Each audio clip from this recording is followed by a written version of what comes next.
Hi, everyone, and welcome to Lurking for Legends, a live video cast where we talk with people from all walks of the publishing industry. I'm Christy Stratus, author of Anatomy of a Darkened Heart, Brotherhood of Secrets, both novels in the Dark Vitriana collection. They're all historical suspense. And my awesome co-host is Richard H. Stevens. He is an epic fantasy author of the series Forged Universe, Soul Forged Saga, and more. So Lurking for Legends is a live interactive broadcast, and we encourage viewers to chime in with questions for our guests or simply make comments on what you hear in the show. So tonight we have Jennifer Ann Schlag, mostly known for dark fantasy, but also multi-genre. So welcome, Jennifer. How are you tonight? How are you? Welcome. So glad to have you here. So I did see that you have, as I said, the main focus is dark fantasy. So we want to hear all about that, but you also have some other genres. So just tell us a little bit about yourself and maybe your books, but especially yourself to start with. Well, yeah, I started writing like really young, like just really short stories. And I got into screenplay writing, entered some contests. I didn't win, but yeah, I've been writing probably since I was like 8 years old, maybe 9. So yeah, it's been something that has been with me since the very beginning. So screenplays were first and then novels. Is that right? Yeah, my first screenplay like a serious screenplay was Goval, Parallel Destiny, which became a novel, which actually prompted me to start novel writing because I wrote the backstories to the characters and I realized there was a lot of story to tell. And it couldn't be done in a screenplay. You know, screenplays, most movies only last maybe 1, 2, maybe a trilogy. But yeah, Goval was what really started me serious writing. So that was a lot of fun doing an adaptation of a screenplay into a novel. Usually it's the other way around. You do a novel into a screenplay, but yeah, it was fun. And it was done in first person too. So the screenplay is not first person, but the novel is in first person, which was tricky, but it was fun. It definitely teaches you about your characters. I think all authors should play around with screenplay writing. I think it just like opens things up for your characters that you didn't know before. I don't like when you're saying screenwriting, it seems. Oh, sorry. It's okay. We're just going to talk over each other. You go ahead, Christine.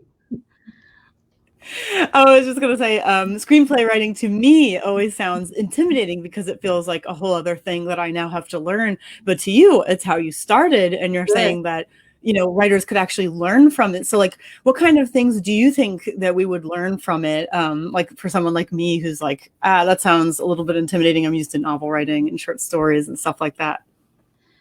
Well, I think like the first thing that I learned about my character is that like Colt is the main character of Goval.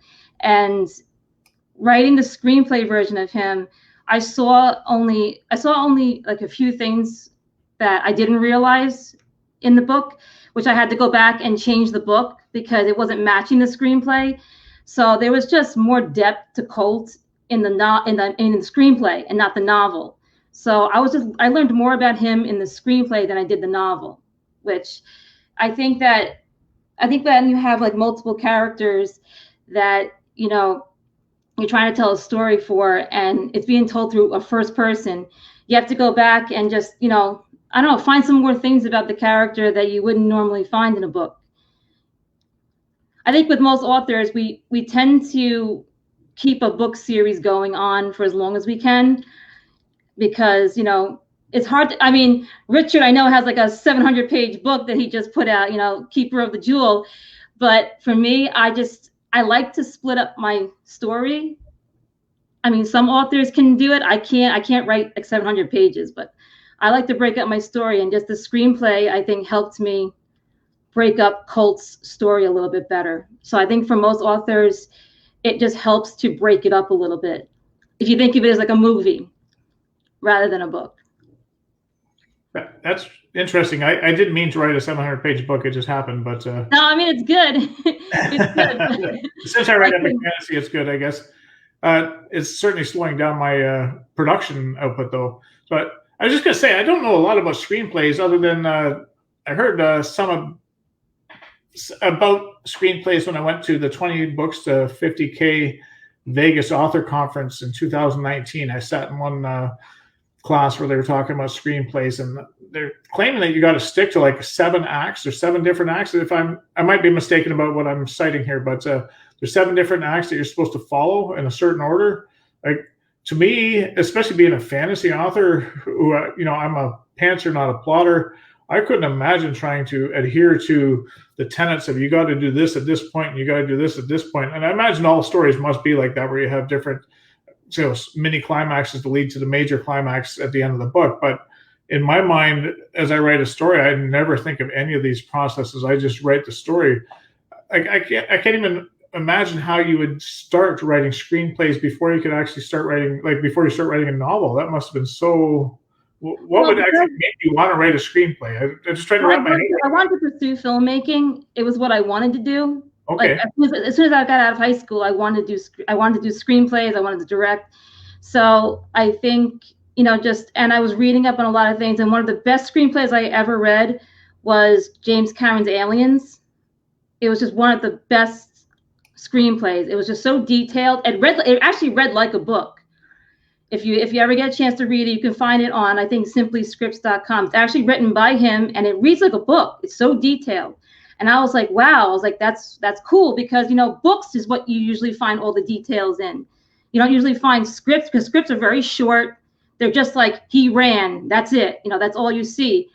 But in a book, we get very dramatic about how he ran, But it's very detailed. And I was like, I like that. I was like, I could write a screenplay like that.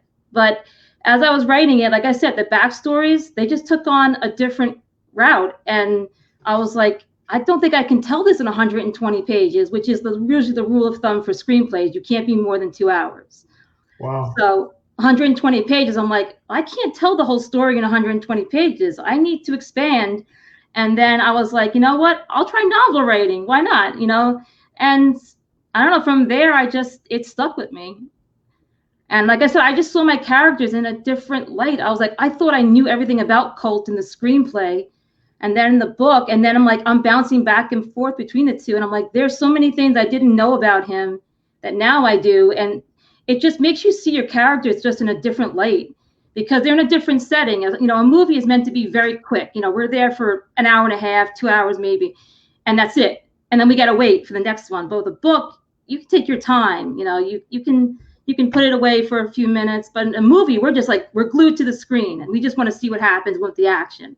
But a book can take you, as you know, a book can be forever. A book can go on forever. But that's why with Colt, I was like, when it came time to write the novel version, I was like, what do I do with him that I didn't do in the screenplay? And how do I build on him? And that's why I like bouncing back between the two of them. But I haven't written a screenplay in a long time. I got too focused on novel writing, and that's kind of where my journey of screenwriting ends. So I've thought about turning my books into screenplays, to maybe send them to someone and say, hey, what do you think of this? Do you find it easier to go from a screenplay to a book, or from a book to a screenplay?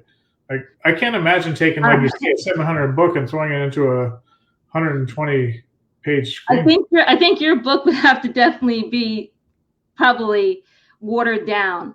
I know with Lord of the Rings, they butchered it. Like, there's so much in those books that they don't have in the movies, so much. And your book is like that. Your book is on that level of like Lord of the Rings, that epic fantasy.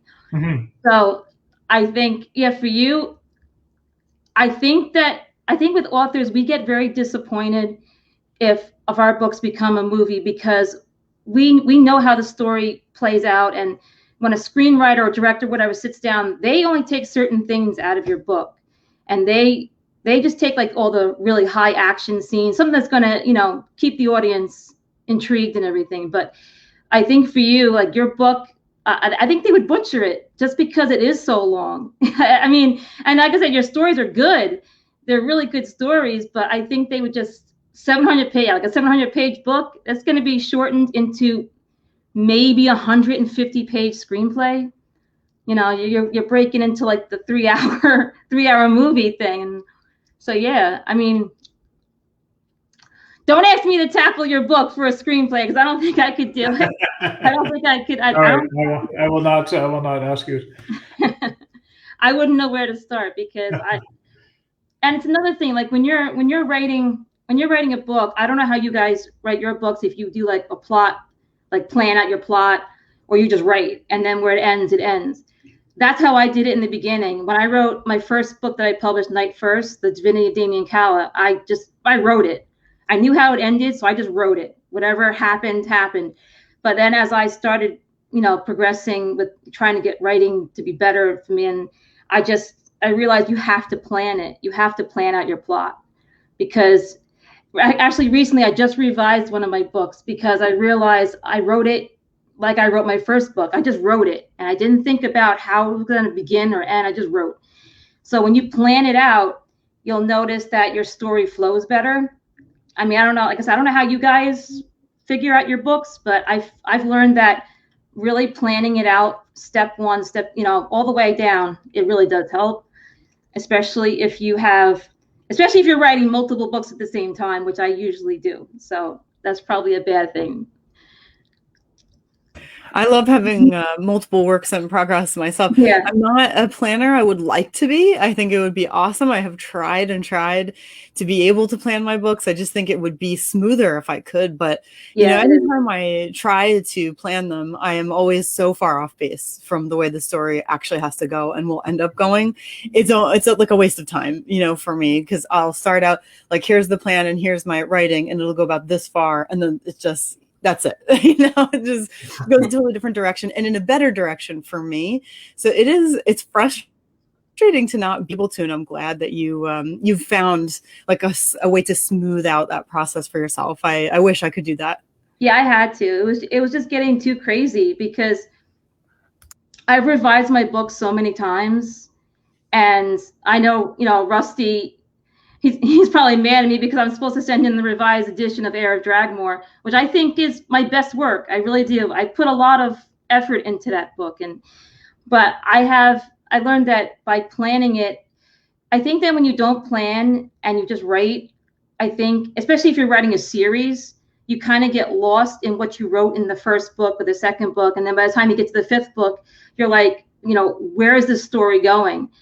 Some authors get criticized for writing filler books, and you know what that is, where it's just a book that doesn't really have anything worth reading. It's just sort of there to kind of fill in the gaps a little bit. But I think that when you plan, you can actually, determine how much your story is, like how much of your story is to tell. Do you have 3 books for that story, or do you have 7 books?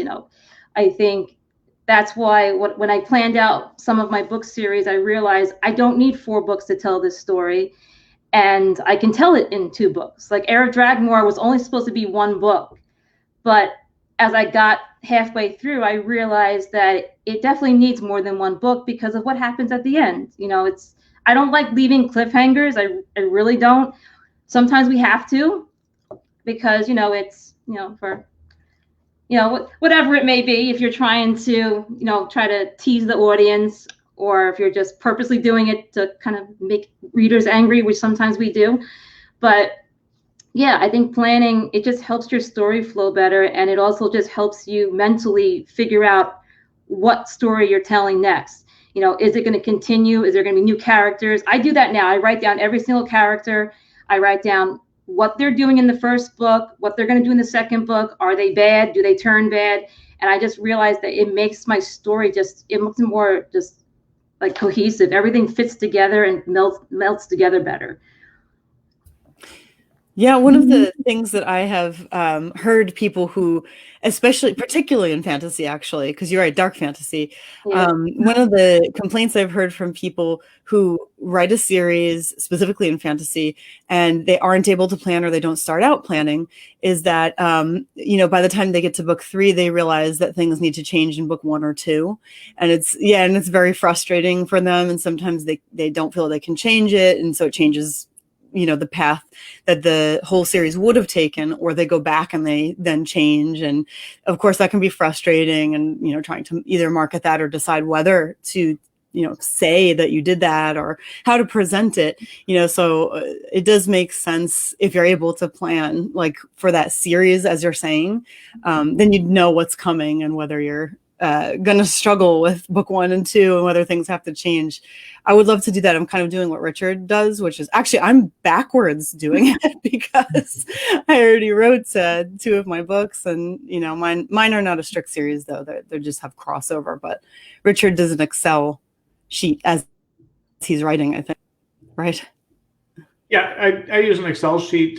So as soon as I'm gonna have like 30 books in the series, but they take place over a couple millennium, and but I still have to know the lore that went into the story, the backstory. So I use Excel spreadsheets. So whenever I have some lore that I think might be important, 500 years later, it just someone remembers the history. I don't have to go through 7 or 8 books trying to figure out where the heck I wrote that.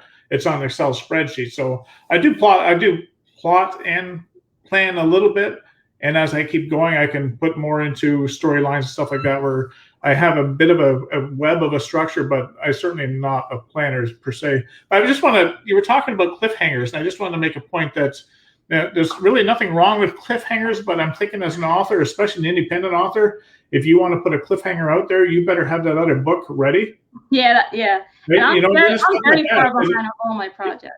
No, for sure. If you leave someone on a cliffhanger, they're going to go, "Err." But if they look on Amazon and, oh, good, there's book 2, they're not going to feel as bad. It's like watching TV. You're watching a TV series, and they always leave you hanging at the end of the show. Well, it's okay, and it just makes you look forward to next week.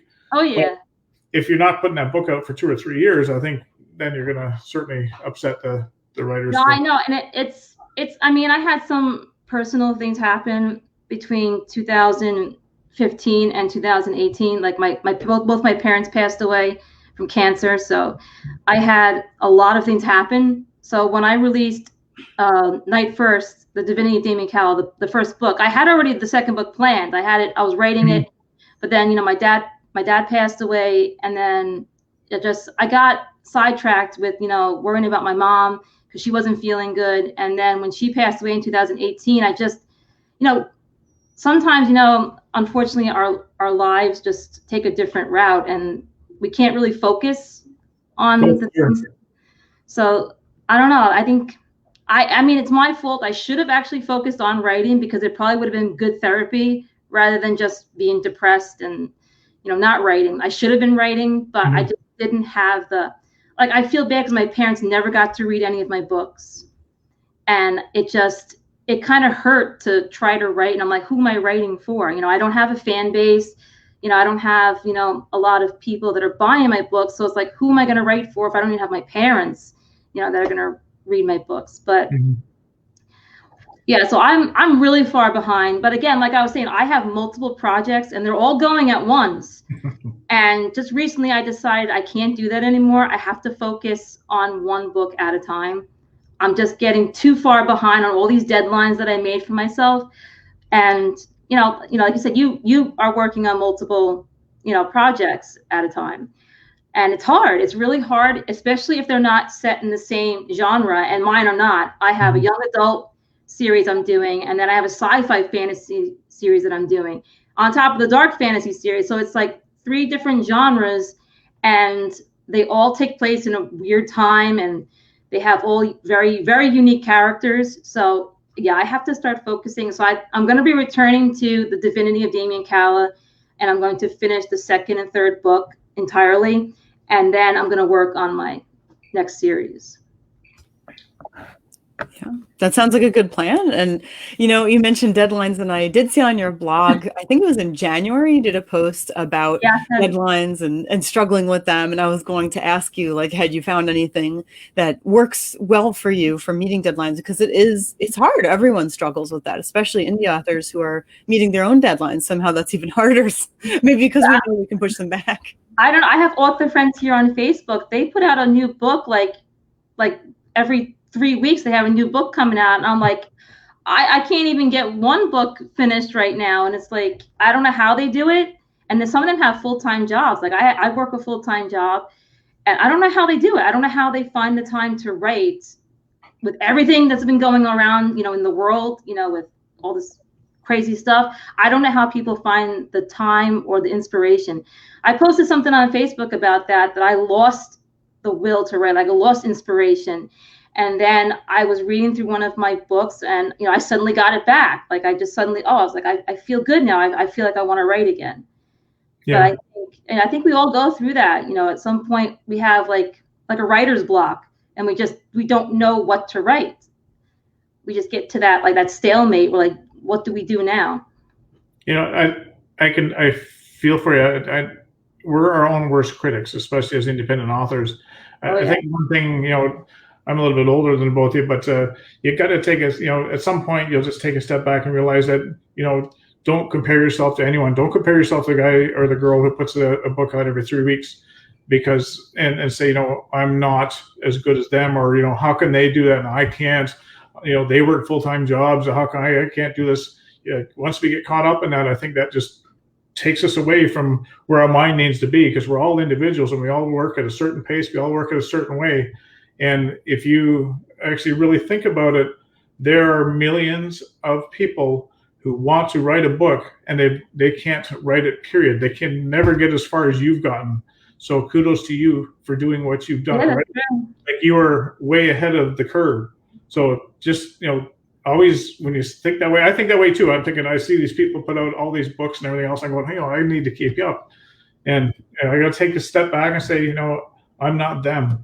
I'm not Stephen King. I'm not James Patterson. I'm Richard Stevens, and this is the way I write. So, and I think once I come to terms with that, now I don't have the pressure on myself as much as I had before. And then all of a sudden, everything just flows. It's weird that how the human psyche works, but that works for me anyway. Yeah, I think that's true. I think a lot of us, we idolize certain authors, and we're like, we want to be like them. We want to be able to write, as many books as they write. And we have, I know Stephen King. He actually, I don't know if he does it anymore, but he would lock himself away in a room and he just wouldn't come out of there until the book was finished. And some of us can't do that. Some of us can't just lock ourselves away. But we have a Stephen King, right? We don't need another Stephen King. No, we don't need another Stephen King. No, I'm just saying it'd be pretty boring if we had another Stephen King. We got a Stephen King. He's great. We don't need another one. We need a Jennifer Schlag. So, yeah. Jennifer, just get your books written, because you're the only Jennifer Schlag we got. So don't worry about Stephen King. No, I mean, he's my favorite author, but I think that some authors, they try to be like the author they idolize, and they have to understand that, like you said, they're them, he's him, and like J.K. Rowling, she's her. We can't be her. We're going to be, we don't need another one of them, right? We're not going to be them. Like it's nice to want to be like, have maybe their fame and have like all their fans, like a big fan base like they have. But I think we should definitely focus on who we are as writers and what we can bring. Yeah. No, I always tell people, believe in yourself and the world's going to follow you. But until you believe in yourself, they won't. So just believe in yourself and just do it at your own pace, and you'll be just fine. And I think you're doing well. And like I say, there's so many millions of people who want to write a book and they just don't. So you're way ahead of the curve already. Yeah. So I just wanted to touch on, you write in several different genres. You write dark fantasy, paranormal romance, sci-fi romance, YA, and then I read children's horror books, and that threw me. I'm thinking, so I want to talk about children's horror books. What exactly constitutes a children's horror book?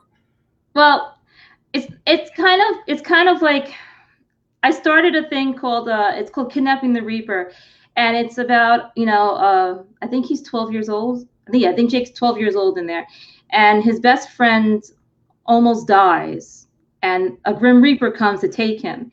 And it's meant to, it does have some scary elements to it, but it's very heartwarming. And there's a little bit of, like supernatural stuff with the character Jake. But I decided, I have a lot of friends with kids and I don't have kids.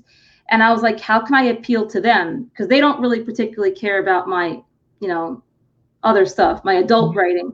So I was like, how can I appeal to them? And I was like, maybe I can write like a children's horror story, something that's not too scary, but it's got scary elements to it. But I put a lot of real life in my books. Like if you pick up any of my books, there's a lot of stuff that you can relate to. I try to make my dialogue very much like how we're talking now. So all my characters, you could have a conversation with any one of my characters. So with the children's horror story, I just wanted to make it, it's sort of personal because I've had a lot of, things happen in my life, and, a lot of, tragic stuff. So I wanted to try to make it so that, kids could maybe understand death a little bit better, and that, yeah, you can be afraid of it, but it's also, it's not the end. There's going to always be something after that. So I think that's what the point of that book was just to make it that it's, it's got some horrific stuff, but there's sort of that sunshine at the end. It's not to be, completely scared of. Mm-hmm. And, that's basically what the premise of that story is that Jake, he's like a preteen, and he's going to go through something very tragic. I'm not going to say if his friend dies, but the fact that there's multiple things that happen to his friend, which starts to make him understand, I think the things around him a little bit better. Like he's a special kid. He doesn't really understand why, but he starts to understand why. And he forms like a real connection with this Grim Reaper, who actually teaches him some life lessons that, that I think all kids today need to, maybe need to hear from a book. Maybe they can't talk to their parents about it, but they could read it and maybe, relate to what this young kid is going through. That's so interesting. I love that whole idea. So do you think that did you say this is a series? You're going to continue writing more? I started it as like these little short stories, and I've been debating if I want to just write it as a full length novel and maybe just break it up into like sections.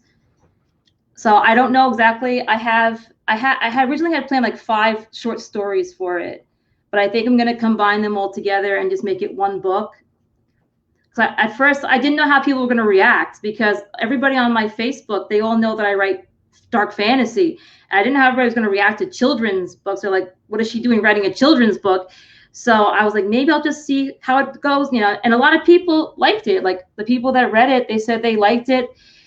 And it was hard. It was very, very hard writing a children's book, because I use a lot of curse words in my books. And it was hard not to write curse words when you're writing a children's book. And you have to change your language. Your whole style of writing. You can't put, very big words. It's meant to, for kids to read, and it was just hard to write. I felt like there was a teacher over my shoulder being like, you can't write this and you can't write that. And I'm just like, but it was fun. It was like I said, and it's a little personal because of some of the tragedy that I've gone through. So some of my experiences are going to be in the future installments. But it was definitely a change of pace. Like I wrote it very quickly, and it was fun. It was fun writing a short story again, because like I said, I started writing short stories, so it was fun to return to that. I enjoyed it.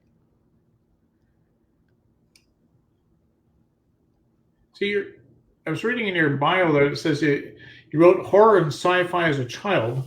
But what actually made you choose the genre of dark fantasy to write in? Like, what inspired you to get into dark fantasy as opposed to epic fantasy?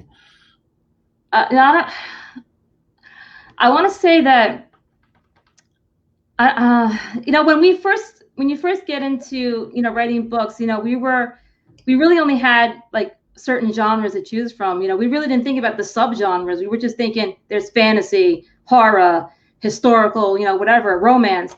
But now we have epic fantasy, high fantasy. We've got all these different fantasies. And I was like, is my book really just fantasy? Like, to me, fantasy is Lord of the Rings. Like the movie Legend. I don't know if you guys ever heard of that, but those are like fantasy stories. But the movie Legend is actually considered a dark fantasy. And I like that. Like, I like the dark elements. And I was like, you know what? That's the kind of stuff that I want to write. I don't want to write, they ride off into the sunset and everybody is happy. I want to write it to where maybe it doesn't end so happy. Maybe something doesn't, always follow that golden rule of thumb that everything has to, like the hero has to win and the villain has to lose. So in my books, it's not so much that the hero is going to be heroic and, triumph. Evil might actually be like a healthy balance, both sides might win. Both sides might get what they want. And, you know, that's why when I decided to write, I was like, you know, I don't want to write just, you know, regular fantasy. I was like, I want to write dark fantasy. I was like, epic fantasy to me is like your books, Richard. It's going to be like, you know, 800 pages. I can't do that. I don't know if I could write epic fantasy in 200 pages. I feel like epic fantasy just takes a lot more.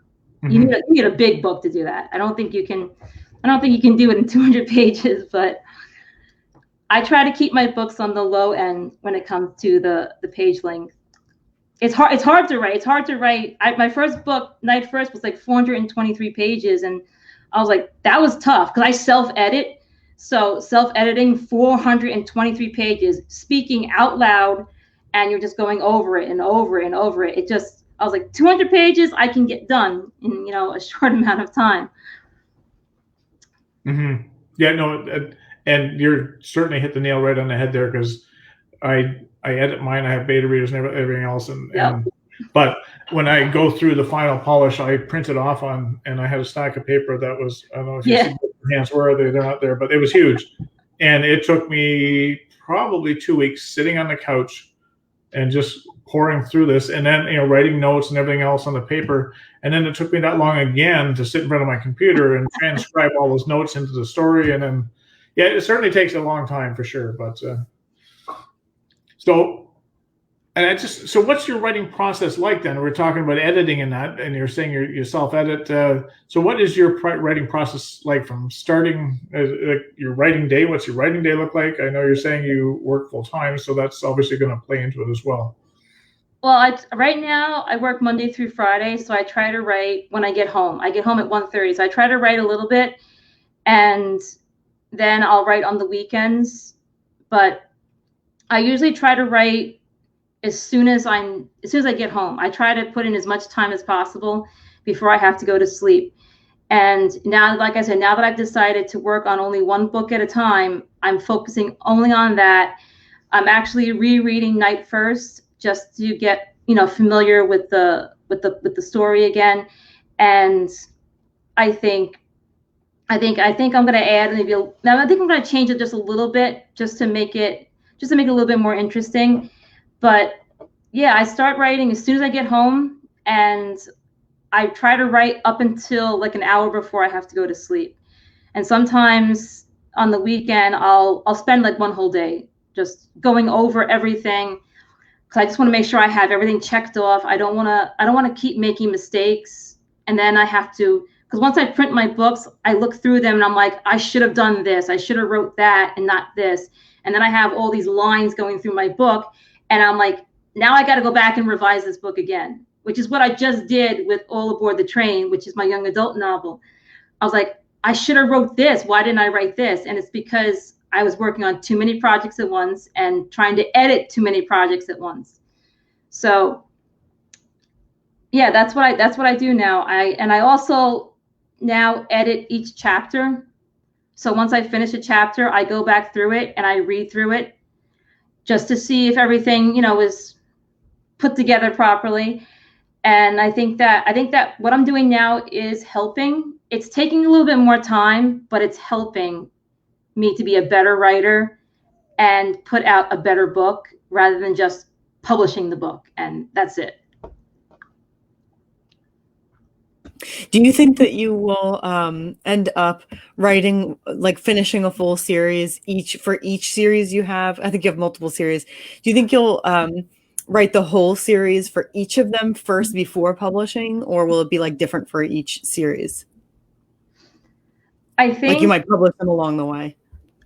I'm gonna finish the 2 books for the Divinity of Damon Calla, and I'm gonna release them back to back. Like I might do like a week in between, but I'm gonna release them basically back to back because I want that series. That was my first series. I want it to be finished.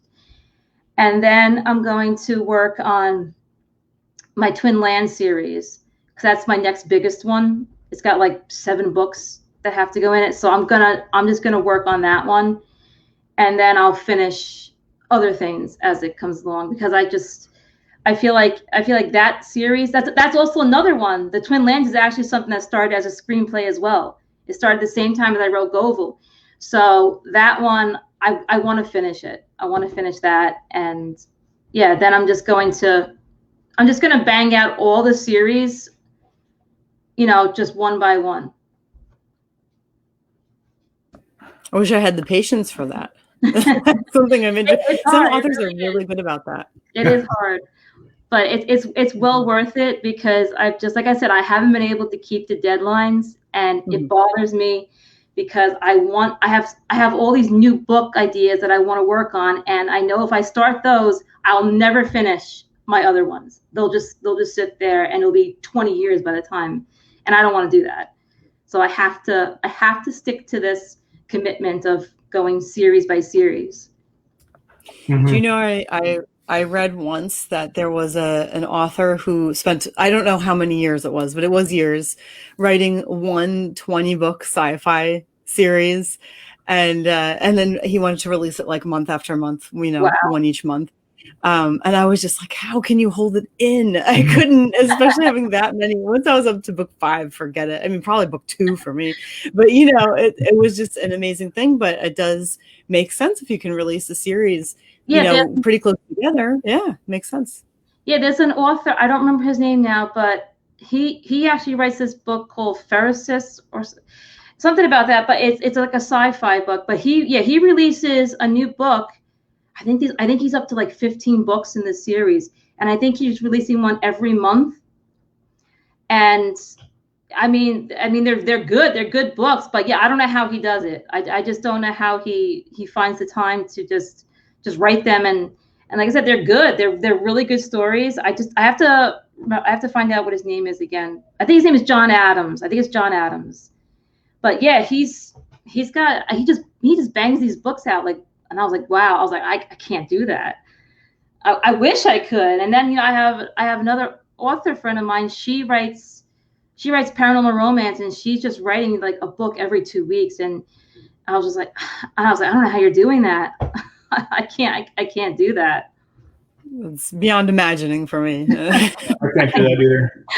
Yeah, imagine you releasing 500-page book every 2 weeks. Now, I don't know how they do it either, because you got the editing, you got everything else that's got to go in that takes place in there too. So I know what I've tried to do with Legends of the Lurker. I tried to rapid release them to take advantage of the Amazon algorithms.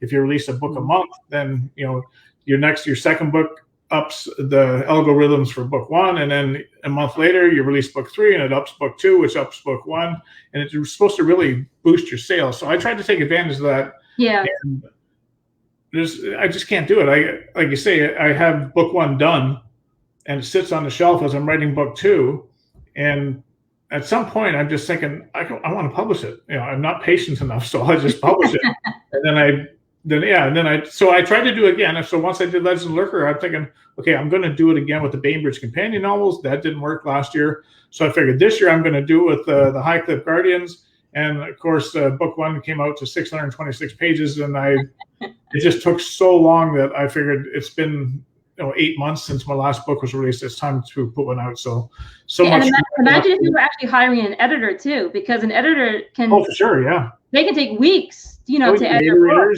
You got beta readers, and you got everything else. You got your own editing, and you got everything else that takes place in there. So these people that are releasing them that quickly, they either are not editing, period, and I don't think that's the case. I think that maybe they're writing ahead of time and stockpiling them, and then now they've got them. As I release book 1, I'm writing book 15, and it's kind of. I just don't have the tenacity and the patience to sit on a book for that long. I got to get it out. Well, that's why I want to start doing live reads, because I noticed that when you do your live reads, Richard, it's like, I think it helps you to edit. I think because that's part of my editing process for sure. Yeah, you find those mistakes by actually speaking your book out loud, especially between quotes. It really makes a big difference. Yeah, and then you can correct it right there. Yep.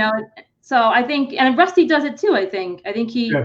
He's starting to do the edits now too. Before he was just the writer's circus he runs, and he was just reading his book and other authors' books, which is great.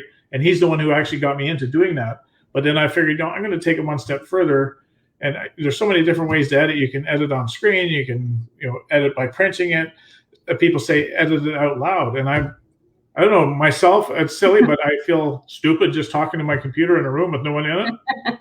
So then I figured, well, I'll do these live reads and live edit. And even though it's basically boils down to I'm sitting in a room by myself talking to my computer, it just seems different because I'm on air. So it certainly does make a difference. But yeah, and then you can also get, feedback from any of us that are listening to you. We might say, hey, you know what, that doesn't really sound, maybe you should write it like this. And, but then we can, give you feedback right away rather than I do encourage that. And I think I've asked Christy a couple of times live on air that, what do you think that sounds like? So yeah, it's a great way to edit. It's a nice, as an indie, I know, I got to get into be creative. I got to get over my camera shy thing. But well, you know what? If it wasn't for Russell Trimble, I would never have done this at all. Period. I wouldn't even be doing Legends for Lurking. I can't say it. Lurking for Legends. Because I am a bad speaker. I'm not a good speaker, and I know that. But I've come to terms with the fact that I'll never be a good speaker. And if I want to advance my career, I got to just put myself out there and hum and haw and fumble over things and just do it and put myself out there. So that's what I'm doing now, and it certainly does make a big difference to your writing. So whenever you're ready to do your live reads, let me know, and we'll certainly tune in and listen to them. I'm going to do it for probably the next book in the Damian Callis series, which is actually called Illuminated Darkness. So I'm going to probably do the live reads for that because, I'm going to encourage people to read the first book because they won't know what I'm talking about. There's so much that happens in the second book. But yeah, I think no one ever knows what I'm talking about when I'm speaking on live reads. But it's, I got a few people that come and go, and I got a few faithful ones that like to do it every Friday with me. I haven't done it lately because I've just been in total editing phase. So I'll be doing one, probably, hopefully starting again next week. I'll start. So what I do, this is what works for me, is I write all week, and then on Friday I live read what I wrote all week. So yeah, I've been in revising mode, through all my books right now. So now that that's over, I can really focus on writing again rather than just reading through things over and over. But yeah, it's gonna be good to get back into writing full time like I was before I had to start working. Mm-hmm. Mm-hmm. Yeah, no, and that's kudos to everyone who's working full time, because I never put out a book when I was working full time. I just couldn't do it. So right away you're ahead of me right there. So never knock yourself for your deadlines. I never meet my deadlines either. You impose a deadline, you hope you hit it, but we'd all be in a lot of trouble if we were all traditionally published and we're like, we had a deadline, we had to get it done in 6 months. Well, what I think actually that would help. When I went back, I dropped out of high school. When I went back to school, I did online courses, and I didn't have a teacher over my shoulder cracking a whip, and I never finished the online course. I just couldn't. I didn't have the incentive to do it. So I actually went to school with a bunch of young kids, and I was like 35, sitting in the classroom with them. But I had a teacher saying, "You have to have this done by Wednesday." And what a difference that made. So I think if you're traditionally published, you have that teacher pointing at you, and I think that would make a difference to your deadlines. But I feel it's totally different. Like when it's full time, at least for me, everything else kind of gets in the, I have my own editing business full time. So that's really what has to take precedence. I do other things on the side to earn money. So like, it's not like I have a full time job where it's definite money. There's like always that kind of, either way you go, there's, something that's going to get in the way. And it's really funny because I actually ended up publishing more full-length novels while I was in the most stressful job I've ever worked in than now, when I'm much happier and like I'm getting more on top of it, publishing more short stories and stuff in between. But it is weird how that works, and it's hard to kind of figure out why, like what is going on inside your brain that makes it easier one way or another. I wish that I was a full-time writer. That's something I'm kind of working toward. Yeah, me too. I do feel like that's a whole other thing, because even if you don't put your own deadlines on yourself, which I don't really put deadlines on myself, I just write, and then when it's ready, it's ready. I learned a long time ago not to I never announce anything because that's exactly you just never know. For sure. I've learned that too. Don't impose deadlines on yourself. Soft deadlines are fine. Yeah. You try to hit those, but don't put the pressure on yourself, because it'll backfire. It's going to make you not want to write, because you're going to realize as you get close to deadline that there's no way I'm going to make it, and you're going to get deflated, and then you'll never make it for sure. So, well, let's talk about the box set that I was in. When we made it to the USA bestseller list, we had a deadline. We had to have our books completed. Yes. We had 2 months to do it. And I was just like, oh God, how am I going to do that? And also write the other things. And yeah, so having that deadline, it was weird because I was like, oh, I really need to get that deadline. I can't just say, I can forget about it. So yeah, absolutely. Soft deadlines are better than hard deadlines. Mm-hmm. There's like a sort of good stress that comes in with that kind of stuff. Because I find exactly what you said is what happens to me when I want to submit to an anthology or something. There's a deadline and I'm like, I'm never going to make it. And then I do. And it's a miracle. But it's every time, so I relate to that a lot. Yeah, that's awesome. I'm just conscious of the time, so we're. It doesn't matter. It doesn't matter. We have a soft timeline as well, but where we are. So, just in closing, before we let you go, Jennifer, if somebody is interested in buying your books, any of your books, whatever genres you're writing in, where would they find them? Are you exclusive to Amazon? Are you wide? Where would people go to look for your books? On Amazon right now. I'm going to probably be going wide with Ingram Spark at some point, but right now everything is on Amazon. So if someone types in my name, they just type in Jennifer Ann Schlag, and you'll find my Amazon page and it has all my books. Okay, and what about a website? What's your website? I know we have it in that's www.jenniferannschlag.com. Oh, Christy just put it in there for you. Awesome. Okay, so just quickly, Jennifer, what's the next thing that we can look forward to from Jennifer Ann Schlag?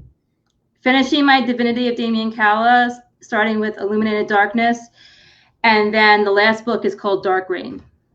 Cool. And that is what genre? That's dark fantasy. Cool. With a vampire twist in it. Okay. So, people can sink their teeth into that. Sorry. So, Christy, if you got anything new that's coming up, do you have any news that you'd like to share with us before we go? Well, I don't have a whole lot of new news. I have been working more on the third full-length book, the novel in the Dark Triana collection. I've made some big breakthroughs recently, sharing more of those on my Patreon. So, I think I said like a couple of weeks ago, I'm actually only $4 away from making my goal. So, if anybody has $1 that they just want to kick in and read some exclusive fiction, I do post exclusive fiction that I'm not going to put anywhere else. For you guys, then, head on over to patreon.com/Christy Stratus. I post every Friday, which is more often than Patreon suggests posting, but I love doing it. I really enjoy it. Post all different kinds of things. So please join me over there. It's less than the cost of your coffee, even if you get it from McDonald's. So I hope to see you there. That is actually my most recent news. How about you, Richard? Cool. No, I have no recent news other than I'm going to hopefully start my live reads again next week. Starting back into book 2, Dragon Sect. Yes. But I've been away from it for so long that I figured it's like almost 300 pages long already. That's the one that has the name of the dragon that I have. I named the dragon that one. Yes. Yep. So Dragon Sect. So I figured, I'm just going to reread it. And as I'm doing it, I'm editing, and it's taking me forever to get through 280 pages. So hopefully I'll get through that at the end of this week, or maybe the beginning of next week, and then I'll start writing the story again. We'll get the live reads going again on Friday. But that's all that's going on in my thing. And I'm editing every day. I edit a few chapters from the next book that my narrator is narrating for me. So that's how I start my morning coffee with, is narrating and editing the audiobook. So I'm very busy. Anyway, next week's guest is another Jennifer Ann. That's quite the coincidence. And she writes Gothic horror, which is kind of along your line. So her name is Jennifer Ann Gordon. And she writes Gothic horror and literary speculative fiction. So I don't know how those two play out together. Her works include Beautiful, Frightening, and Silent 2020, which won the Kindle Award for Best Horror Suspense, and it won Best Horror for Authors of the Air. I should have edited this better when I was reading it. But anyway, we'll talk to Jennifer Ann Gordon next week. And yeah, I guess that's it. I got this big spiel all written out, but it just kind of rambles on, so I'll just stop right there. So thank you, everyone, for joining us, and thank you, Jennifer, for being with us, and Christy, and everybody in the comments. Thank you for taking part in Lurking for Legends again this Tuesday, and we hope to see everyone again next week. So until then, take care. All right, bye.